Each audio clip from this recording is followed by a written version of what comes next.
Hey, we live. Okay. Hey, what's up? On the Real G, welcome to my show, Now Serving Whiskey. I have some friends serving wine and some food. We're going to explore a lot of things that are, the finer things in life. And let's enjoy ourselves and let's learn while we're at it. So, for my first time, I've had the privilege of just diving into the Glen Scotia 14-year-old limited edition. And this has been a beautiful experience. And at the same time, I'll try and make it very simple because I'm a simple guy. And sometimes I just want to walk into the store. I'm not endorsing Pick and Pay, but they just happen to have the best prices. They just happen to have the best prices right now. You go to Pick and Pay and they have a good price on the whiskey, But at the same time, let's support some locals. So go out there, get some Baines. Baines is a really good whiskey as well. But let's talk about Glen Scotia. That's why we're here, right? There's something about that what is that? Yes, the American oak. Something about that American oak tree that we need to go out and find out what it is, because there's just something about Scotch whiskey aged, finished in American oak barrels. It's just smooth. On the nose, it is smooth. Down your throat, it is smooth. You forget you're drinking whiskey. Oh man, ground rules again. I just tend to go glass of whiskey, glass of water. That way I don't, I stay level-headed most of the time. You don't want to get drunk with whiskey. Whiskey is for enjoying. You want to get through the night. And again, know your whiskey. And that's why we're here. This is not an everyday whiskey. This is a good friends come over whiskey. Good event, special moment kind of whiskey.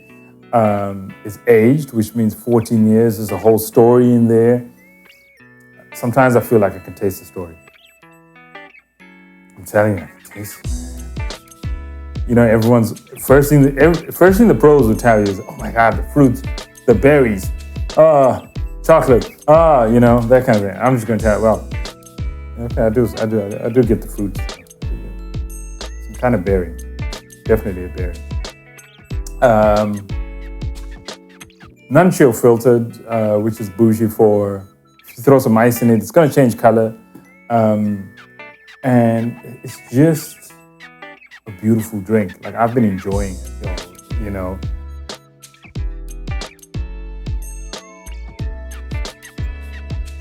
So the finish, when they talk about finish in whiskey, is after it's gone down, you have this lingering, it's like air that lands on your tongue, it just hits your palate, your taste buds right there in the middle of the tongue. It's just, so that finish, hits home. Okay, before I get too far, anyway, I could talk about this for days.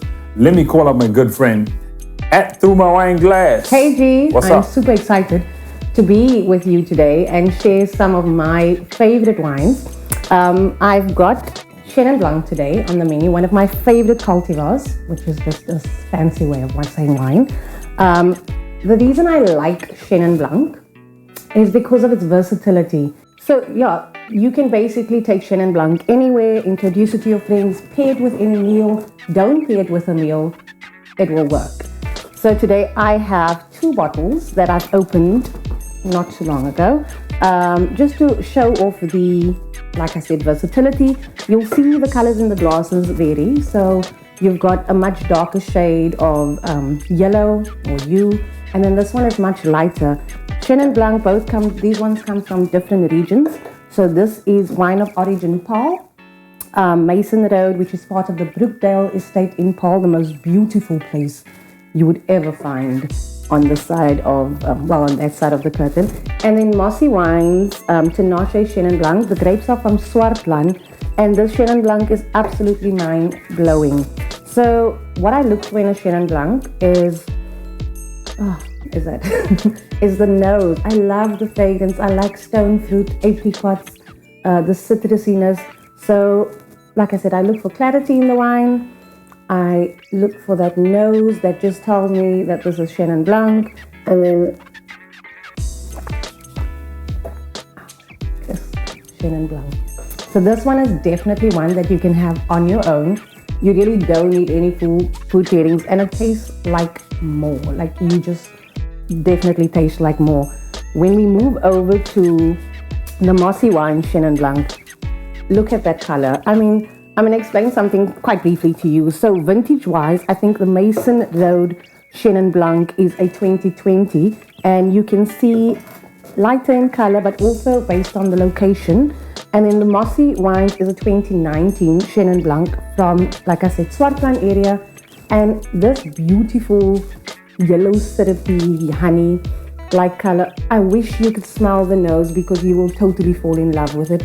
It is guava, it is apricots, it is citrusy, peaches, like you know those nice plummy ripe peaches that are ready to eat.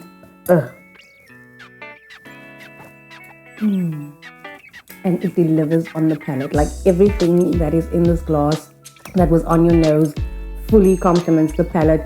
Acidity is on point. Like there is not a twinkle in my eye from, like just catching that. So this wine definitely wants food because it's much richer than the Mason Road. So you would want maybe a light styled curry dish or something spicy, because in this case it would actually complement the wine and it would enhance the flavors. Okay, so I know you had a question, G. So speak your mind. What is on your mind when it comes to Chenin Blanc or wine in general? My question though is, I was saying earlier that this is not an everyday whiskey. This is a special friends come over kind of whiskey. So what if I have some friends coming over and they don't like whiskey and I need to get them a wine? What's an everyday kind of wine? Like I don't want to pull out a Christmas Day kind of wine. What's an everyday kind of wine to get right now? Something local, let's support local. I'm big on that right now. Wellington, Carrington wines. This is from Wine of Origin Wellington. One of the best price point is between 90 Rand and 120 Rand. Fully delivers on the palate, so you definitely won't be, not embarrassed, but you won't be shy when you have to take it out. And then you have to sometimes bring out the big guns if you want to be showy. To some people that know wine, one of the showy wines for me is definitely Oldenburg Vineyards. They are just over Halshoogte, beautiful estate there, grows the most amazing grape varieties, and Chenin Blanc is definitely one of the wines that you should try from there. And then, hello, you cannot not have Durbanville Hills Chenin Blanc. This award-winning Chenin Blanc has won so many Standard Bank Top 10 awards that it's actually unheard of. This wine is part of I think it's the art collection or collector's reserve, yes. And you'll see on the label, they have like these little art pieces that were created, but the wine is insanely good. Like you cannot go wrong. And because we are in February and it's Black History Month, you cannot not have wine made by a black winemaker. So Mossy Wines, Joseph Defana, he is the head sommelier at La Colombe, the award-winning restaurant. I think the number one restaurant in South Africa. He started his brand 2 to 3 years ago. Such an interesting story. Excellent wine. That's the one I opened here today. So we have so many options. I wish I could give you like a top 10 Chenin Blancs. Thanks, G. Thank you so much for the opportunity, and thank you for joining this journey with me through my wine glass. I look forward to sharing so many more experiences with you. Follow me for more on TikTok, Instagram, Twitter, Facebook, all at the same handle. You'll see it popping up on the screen now. And if you have any questions or you want to share your wine experiences with me and G, please don't feel shy to drop it in the comments. If you've been to any places and you feel like we need to explore, I look forward to sharing my journey and you sharing your journey with me. Until next time, cheers. So I've been cooking since I was 13, but very basic things like, learning the absolute basics. And I learned to cook, bake before I learned to cook. But probably for the last 6 or 7 years, my love for cooking has changed. And it's sort of evolved from just cooking curry, and I'm Indian and I'm of Indian descent, grew up eating curry all my life, but never really understood the origination or the technicalities of it. And over the last 6-7 years, that became my interest, is understanding and learning and researching and refining the way I cook. And eventually it transformed into teaching other people. I think that people all over the world, with my spice blending masterclass, I've hosted people and I've taught people from all over the world, from Brazil to Italy, and it varies, and locals. And what the one common denominator is that everybody loves to eat Indian, whether it is South African people, whether it's people from India, whether it's people from America, Asian people. Everybody loves to eat Indian food, but nobody really understands the technicalities or how to prepare it. So it's not just, made or created for Indian people. And there's a huge misconception that when you eat Indian food, it needs to be blow your head off spicy, which is completely incorrect. It's absolutely wrong, if I could say. And that's what, sparked my love for spices and learning it and understanding it and learning the origination, the versatility, the flavors, the use, and that goes both not just for Indian cuisine but for other cuisine. And once you start learning those things about spice and the properties of spices and how to use them, you realize that it's not just exclusive to Indian cooking. It's not just exclusive to savory cooking, and that's the beauty of it. Is that there's a host of spices that are so versatile that you could use for savory applications and for sweet applications, for Indian dishes and for Asian dishes, for Indian dishes and for Mexican dishes. And once you start digging a little deeper, you realize that opening up your cupboard, looking for things that are spicy and throwing that into the pot doesn't create a curry at all. And I might be offending people now when I say that, but actually it's true.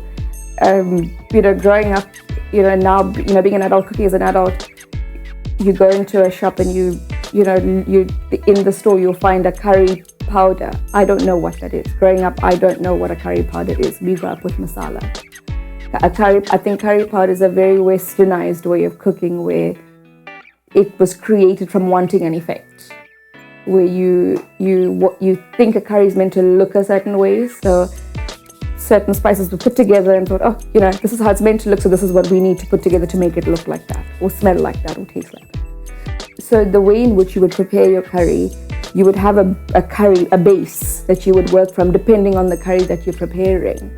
And it doesn't start with chili. It doesn't start with curry powder. It starts with, fragrance and with flavors and with depth. And I think that's what lacks hugely in commercial Indian cooking or Indian food, especially Indian takeaway, is that, and it's the same with Asian cuisine, where, out of Asia or East Asia, everything's very westernized. Everything is sort of evolved to a commercial palate, to suit a commercial palate, where very few people actually stick to the originality, for the lack of a better word, of a particular curry. So sometimes people are afraid to actually stick to what they should be doing. Like, for a butter chicken, for example, very popular worldwide. I think the moment you say Indian food, anyone in the world would go straight to that. That's the dish that they love. That's the dish that you could eat absolutely anywhere in the world.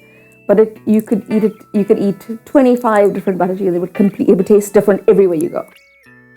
And I think in the Western way of cooking it, there were people would add honey or add sugar or this or that, and it's not originally made like that. You're meant to taste. It's a very mild curry. It's a very creamy curry. It's a tomato-based curry. It's not a cream-based curry. So there's various misconceptions, and that's just one example. So these I jarred in particular for a class that I did I think in September 2019. It was for a local couple that booked my spice class, which on Airbnb or on Airbnb experiences, and something that I don't usually do with my classes, that I don't usually label the spices. The one thing that I do like or do enjoy about doing my spice blending class is actually interacting with the client and understanding what they know about, and actually whether they can identify these spices. Because 80% of the time, people can't identify all the spices that I put out for a particular blend. But in this case, I labeled them because it was a whole spice blend. When I say whole spice, it wasn't ground into powder. So these 5 spices, so the way you would get a Chinese 5 spice, you get an Indian 5 spice. And what this combined makes the Indian 5 spice, which is called Panch Phoron. Yeah, you can follow me at my spice table on Instagram. You'll find a host of images of my spice classes and what I'm doing and all the services that I offer. And you can DM me if you want to book class, and I'm happy to do it over Zoom or FaceTime or whatever it is that you want for now. In addition to that, you can happily order my spice blends. YouTube, subscribe, follow on the website, drop me a message on the website. Check out our other segments too. We're doing some great stuff on there. If you're looking for a mentor, if you're a mentor looking for a mentee, I love sharing my experience, my knowledge, my skills with other people. So that way your legacy lives on. And so if you're looking to mentor someone, get in touch with us. We'll hook you up with someone in the right field. And till next time, Slanjava.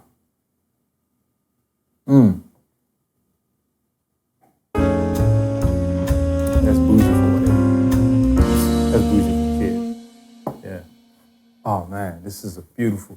There's something about